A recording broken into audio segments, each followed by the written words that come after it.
हजारों साल पहले अरब की गर्म रेत पर एक ऐसी कौम आबाद थी जो अपनी ताकत, दौलत और शान शौकत पर नाज करती थी। कौम ए थमूद। ये लोग पहाड़ों को तराश कर उनमें महल बनाते थे। उनके जिम्मे दीव हिकल और ताकत बेशुमार थी, मगर इसी ताकत ने उन्हें मगरूर बना दिया था। वह कहते, हम किसी से नहीं डरते, हमारी जैसी ताकत किसी के पास नहीं। वक्त गुजरता गया और उन्होंने अपने रब को भुला दिया। पत्थरों से बुत तराशे और कहा, हमें किसी खुदा की जरूरत नहीं, हमारे ये देवता ही हमारे लिए काफी हैं।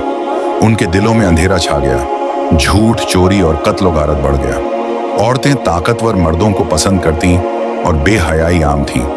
वह मौत और क़यामत को भूल चुके थे।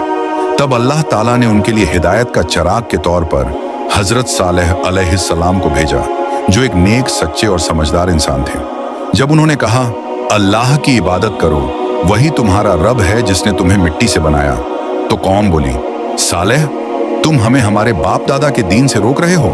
सरदार बोले, अगर तुम सच्चे हो तो कोई निशानी दिखाओ। हजरत सालेह अलैहिस्सलाम ने फरमाया, अगर मैं तुम्हें निशानी दिखा दूं तो क्या तुम ईमान लाओगे? उन्होंने कहा, हाँ, अगर इस पहाड़ से एक जिंदा ऊंटनी निकल आए। फिर हजरत सालेह अलैहिस्सलाम ने दुआ के लिए हाथ उठाए, पहाड़ हिला, दरार पड़ी और अल्लाह की कुदरत से एक नूरानी ऊंटनी जाहिर हुई।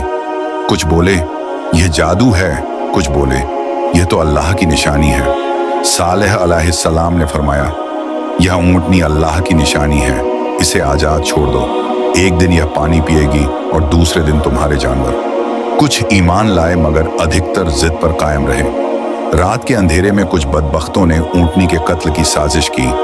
एक ने तीर मारा, दूसरे ने खंजर, और अल्लाह की निशानी जमीन पर गिर गई। हजरत सालेह अलैहिस्सलाम ने फरमाया, अब 3 दिन अपने घरों में रहो, फिर अल्लाह का अजाब तुम पर नाजिल होगा।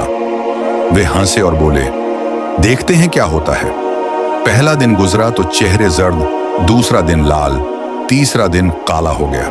फिर एक खौफनाक चीख आसमान से उतरी, जमीन हिली, पहाड़ हिले और उनके महल जमीन बूस हो गए। जब सन्नाटा छाया तो वहां जहां कभी घमंड की आवाजें गूंजती थीं, अब सिर्फ सन्नाटा था।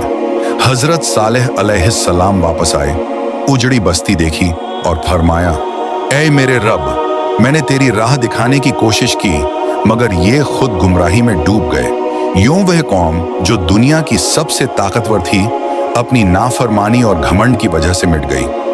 आज भी मदाइने सालेह के पहाड़ उनकी तबाही की गवाही देते हैं।